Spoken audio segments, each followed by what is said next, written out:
विश्व भर में प्रसिद्ध जगन्नाथ यात्रा की शुरुआत आज हो गई है। उड़ीसा के पुरी से निकलने वाली ये यात्रा भगवान जगन्नाथ और उनके भाई बलभद्र के साथ साथ उनकी बहन सुभद्रा को समर्पित रहता है। इस रथ यात्रा के दौरान 3 भव्य और विशाल रथ बनाए जाते हैं, जिनमें तीनों देवताओं की अलग अलग सवारी निकाली जाती है। इन रथों के नाम हैं नंदी घोष, तालध्वज और दर्पदलन। हर रथ का अपना एक विशेष महत्व है। इसका निर्माण एक खास परंपरा और नियम के तहत होता है और इसकी अलग पहचान होती है। इन रथों को बनाने में सैकड़ों कारीगर महीनों तक काम करते हैं और हर साल इन्हें नए सिरे से तैयार किया जाता है।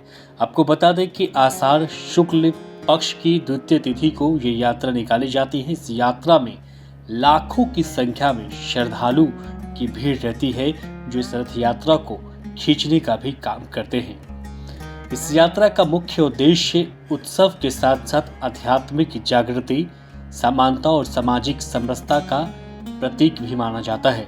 भगवान स्वयं अपने भक्तों के बीच आते हैं और बिना किसी भेदभाव के सभी को दर्शन देते हैं।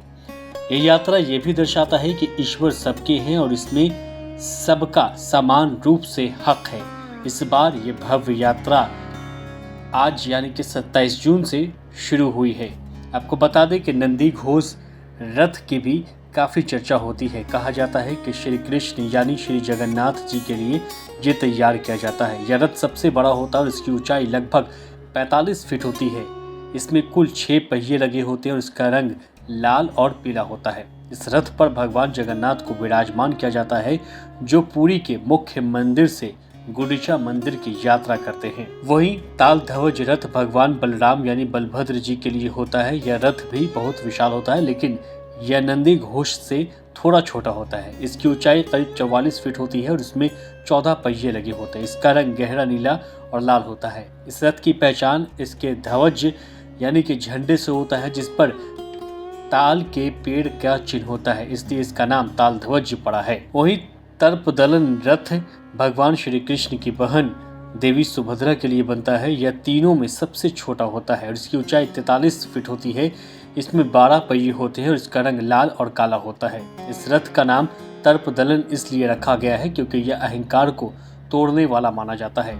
सुभद्रा जी का रथ सबसे बीच में चलता है। इस पर कमल का चिन्ह होता है। इस रथ की सवारी देखने के लिए विशेष रूप से महिलाएं बड़ी श्रद्धा से आती है, क्योंकि सुभद्रा जी को शक्ति का प्रतीक माना जाता है।